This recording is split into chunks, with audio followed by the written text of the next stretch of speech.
App से आप सभी का स्वागत करता हूं आप सबके अपने channel day to day learning पर। दोस्तों आज हम लेकर के आए हैं एमटीएस 2023 के लिए जीके जीएस का मॉक टेस्ट, जो कि दोस्तों बिल्कुल आपके एग्जाम के पॉइंट ऑफ व्यू से डिजाइन किया गया है। दोस्तों ये जो मॉक टेस्ट है डिक्टो आपके एग्जाम की तरफ ही रहेगा और दोस्तों इस मॉक टेस्ट को ला करके आप अपने एग्जाम में नंबर को बूस्ट कर सकते हैं।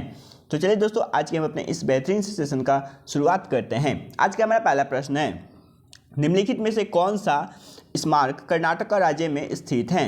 ऑप्शन नंबर ए गोल गुंबज, बी चार मीनार, सी कुतुब मीनार या डी बड़ा झमाबाड़ा। तो दोस्तों इसका एग्जैक्ट आंसर होगा हमारा ऑप्शन नंबर ए यानी कि गोल गुंबज।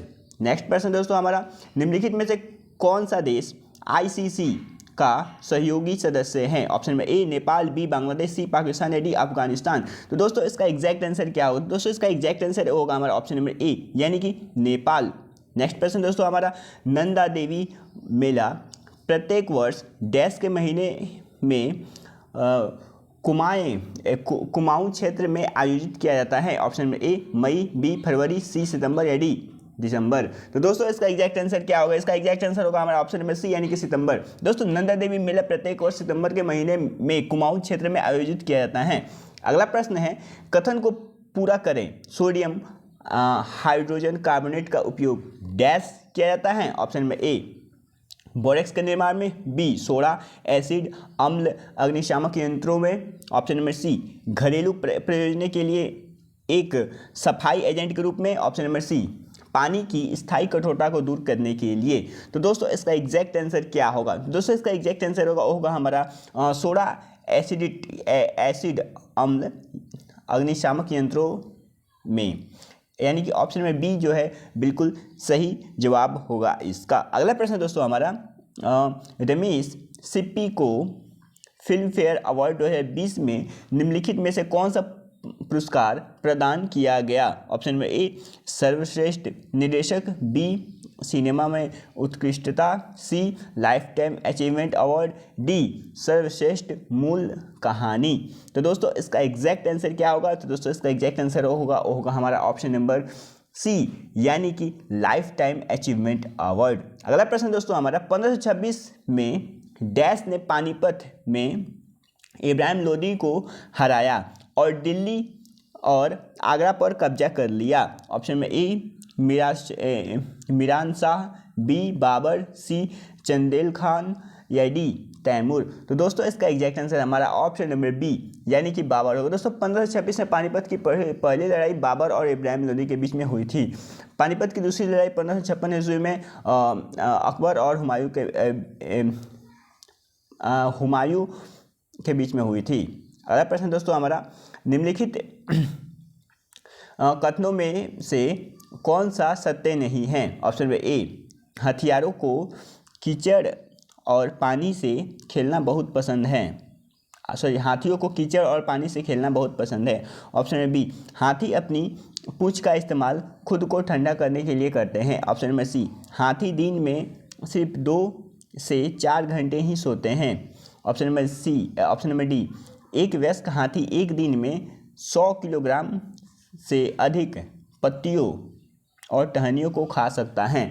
तो दोस्तों इसका एग्जैक्ट आंसर होगा हमारा ऑप्शन नंबर बी यानी हाथी अपनी पूंछ का इस्तेमाल खुद को ठंडा रखने के लिए करते हैं। दोस्तों हाथी जो होती है उनका पूंछ बहुत ही छोटा होता है और वो अपने पूंछ से खुद को ठंडा नहीं रख सकते, इसलिए ऑप्शन नंबर जो बी है वो बिल्कुल सत्य नहीं है। अगला प्रश्न दोस्तों हमारा, जुलाई 2020 में Styrian Grand Prix formula racing champion किसने जीता?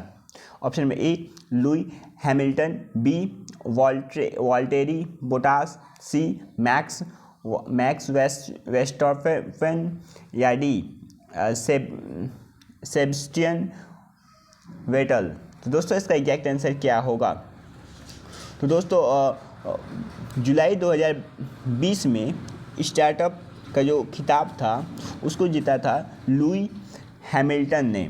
अगला प्रश्न दोस्तों हमारा, एक चिकित्सीय तापमापक तापमान को डैश तक सूचना प्राप्त करता है? ऑप्शन में ए जो है 35 डिग्री सेल्सियस से 42 डिग्री सेल्सियस तक।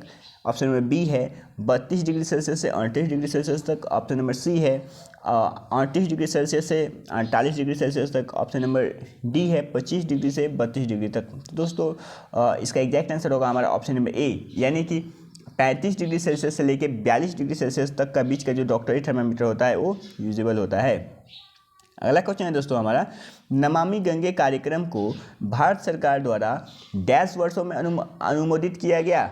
2019 में, 2015 में, 2014 में या 2018 में? तो दोस्तों इसका एग्जैक्ट आंसर क्या होगा? दोस्तों इसका एग्जैक्ट आंसर होगा हमारा ऑप्शन नंबर सी, यानी कि 2014।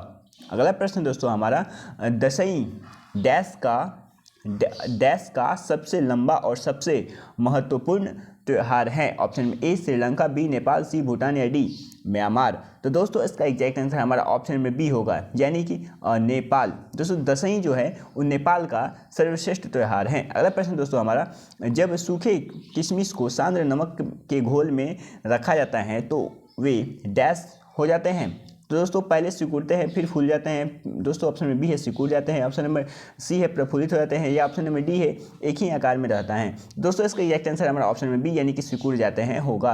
अगला प्रश्न दोस्तों हमारा, भारतीय संसद ने डैश में नागरिकता विधेयक पारित किया? ऑप्शन नंबर ए 2015, बी 2019, सी 2017 या डी 2016? तो दोस्तों इसका एग्जैक्ट आंसर क्या होगा? तो दोस्तों जो इसका एग्जैक्ट आंसर हो जाएगा हमारा ऑप्शन नंबर बी, यानी कि 2019।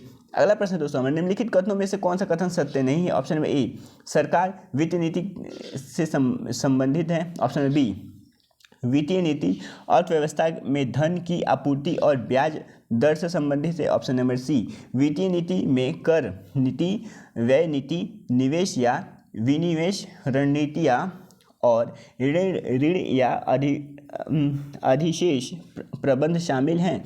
या ऑप्शन नंबर डी है दोस्तों वित्तीय नीति देश की सामान्य आर्थिक नीति रणनीति से जुड़ी होती हैं? तो दोस्तों इसका एग्जैक्ट आंसर क्या होगा? दोस्तों इसका एग्जैक्ट आंसर होगा हमारा ऑप्शन नंबर बी, यानी कि वित्तीय नीति अर्थव्यवस्था में धन की आपूर्ति और ब्याज दर से संबंधित है। अगला प्रश्न दोस्तों हमारा, निम्नलिखित में से कौन सी नदी नेपाल हिमालय में नहीं निकलती हैं? ऑप्शन में ए नर्मदा, बी गंडक, सी घाघरा या डी कोसी? दोस्तों कोसी गंडक ये तो कंफर्म है कि नेपाल से ही निकलती हैं, ठीक है दोस्तों। इसके अलावा जो दोस्तों घाघरा है ये भी हिमालय क्षेत्र से ही निकलती है, लेकिन दोस्तों नर्मदा वहाँ से नहीं निकलती है। तो इसका एग्जैक्ट आंसर हमारा ऑप्शन में ए, यानी कि नर्मदा हो जाएगा। अकबर के साम्राज्य में सैन्य कमांडर को डैश कहा जाता था? दीवान कहा जाता था, या बख्शी कहा जाता था, या फौजीदार कहा जाता था, या कोतवाल कहा जाता था? तो दोस्तों इसका एग्जैक्ट आंसर होगा हमारा फौजीदार, यानी कि ऑप्शन नंबर सी। अगला प्रश्न दोस्तों हमारा, दांतों की सड़न डैश के कारण होती है? जीवाणु के कारण, कवक के कारण, प्रोटोजोआ के कारण या विषाणु के कारण? तो दोस्तों इसका एग्जैक्ट आंसर होगा हमारा ऑप्शन नंबर ए, यानी कि जीवाणु के कारण। अगला प्रश्न दोस्तों हमारा, the tales of Beedle the Bard पुस्तक के लेखक कौन है? ऑप्शन में A J K Rowling, B Lewis Carroll, C E B Whiters या डी रोआल्ड ढाल? तो दोस्तों इसका एग्जैक्ट आंसर क्या होगा? दोस्तों इसका एग्जैक्ट आंसर होगा हमारा ऑप्शन नंबर ए, यानी कि जेके रोलिंग। अगला प्रश्न दोस्तों हमारा, पठारों के बारे में निम्नलिखित में से कौन सा कथन सत्य नहीं है? ऑप्शन में ए ढक्कन का पठार भारत के सबसे पुराने पठारों में से एक हैं। ऑप्शन में बी पठार एक ऊंची समतल भूमि है। ऑप्शन में सी पठार खनिज भंडार से समृद्ध हैं। ऑप्शन में डी मारवाड़ का पठार विश्व का सबसे ऊंचा पठार है। तो दोस्तों इसका एग्जैक्ट आंसर क्या होगा?